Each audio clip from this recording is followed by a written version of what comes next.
पहचान न पाए मेरे और मेरे नज़दीक में न पहुंच जाए, किनारे निकल जाए, तो भगवान ने जीर्ण जो आखिरी मरण सह का जो रूप होता है मृत्यु रूप, वो रूप प्रकट किया, अदृश्य रूप बना के। जब पांडव आए तो पांडवों ने देखा कि यहाँ पर एक बूढ़ा ब्राह्मण मरण सह पे पड़ा हुआ है, मक्खियाँ लगी है दुनिया भर की।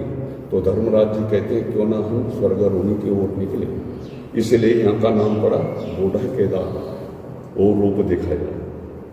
तो जब पांडव स्वर्गारोही की ओर निकले तो आदिदेव महादेव अपने में विचार करने लगे कि इस समय मैं पांडवों से इस रूप धारण करके इनसे जो है मुक्त हो गया, अब ये तो पीछा छोड़ेंगे नहीं, क्योंकि इनको तो निर्देश है, तो मेरे को वो स्थान चयन करना पड़ेगा जहाँ से पांडवों की दृष्टि मेरे ऊपर न पड़े।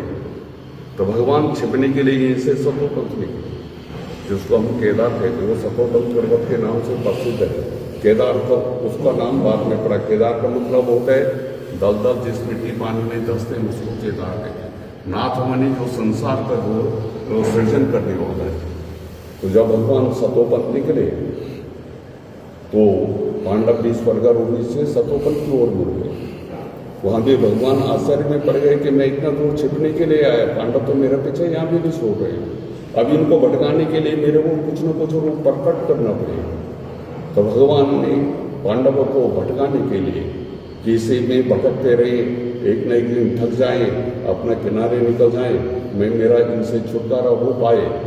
तो भगवान ने असंख्य हिमालय में पूरे जो है पशुओं का रूप, वो भैंसों का रूप प्रकट कर दिया। असंख्य जहाँ भी नजर मारी, दृष्टि मारी, उन्हें जो है पशु नजर आने लगे और अपने आप उसी पशु रूप में, जोटे के रूप में, जहाँ पर आज हम केदारनाथ बाबा के दर्शन करने के लिए जाते हैं, वहाँ पर छिपने के लिए निकल गई थी। यहाँ से मैं पांडवों की लीला देखता रहूँगा, जो विराट रूप मैंने प्रकट किया उससे कैसे जो है पांडव निपटते।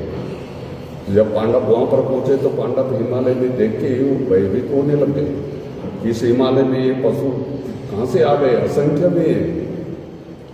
तो धर्मराज जी वहाँ पर ध्यान योग करते हैं, क्योंकि धर्मगुरु थे वो, उनको हर चीज़ का अनुभव होता था।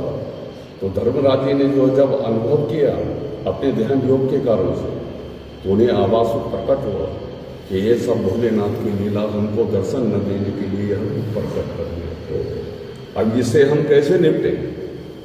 एक ही विकल्प मेरे ध्यान में आ रहा है जिससे हम पार हो सकते हैं। तो धर्मराज जी भीम के लिए कहते हैं कि ये भीम, इसी विराट रूप से हम तभी निपट सकते हैं, सिर्फ एक विकल्प है। भीम तुम, ये दो पर्वत हैं, उन पर्वतों का नाम है, एक का नाम जय पर्वत, दूसरे का नाम विजय पर्वत। जय और विजय। हे भीम, तुम पर्वत के ऊपर चढ़ो, एक पैर अपना एक पर्वत पे लगाओ, दूसरा पैर दूसरे पर्वत पे लगाओ। और नकुल सहदेव के लिए कहा कि जितने भी हिमालय में पशु हैं, इनको सबको इकट्ठा करके भीम के पैर के नीचे हाँको। जो भगवान होंगे वो पैर के नीचे नहीं जाएंगे। एक विकल्प हमारे पास ये पहचान करने के लिए। बाकी जो उन्होंने अपने दिव्य दृष्टि से प्रकट किया होगा वो सब निकलते जाए।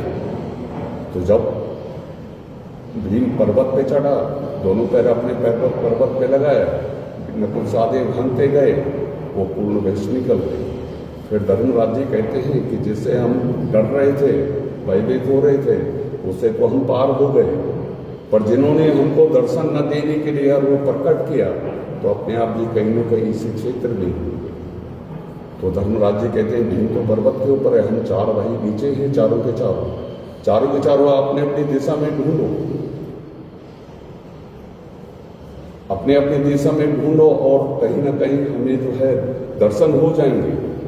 तो जब ढूंढ में निकले अपने अपनी दिशाओं में, तो सबसे पहले धर्मराज जी के दर्शन होते। कहाँ पर? जहाँ पर छिपने के लिए गए थे, जहाँ पर आज हम केदारनाथ बाबा के दर्शन करने के लिए जाते हैं, उसी पशु रूप। तो धर्मराज जी ने उठाने की कोशिश की, धर्मराज जी उठा नहीं पाए, वो उसी में दसने लगे। तब तक तीनों भाई जो है अपने अपनी दिशाओं से वहाँ पर पहुँचते हैं। तो धर्मराज जी उनके लिए कहते हैं कि मैं इसमें दस रहा हूँ, चारों को चारों इसे उठा के लेकर चलते हैं ताकि हम इसकी परीक्षा लें। तो चारों के चारों उठाने की जगह पे वो भी धंसने लगे हुए, नहीं उठा पाए। भीम पर्वत से इंतजारी करते करते कि चार भाई में से कोई नजर नहीं आ रहे, भीम भी अपनी गदा को उठा के ठीक उसे स्थान पर पहुंच जाते हैं। तो धर्मराज जी कहते हैं कि ये भीम, हम चारों इसमें धंस रहे हैं, उठा नहीं पा रहे, तुम ऊपर से पूछ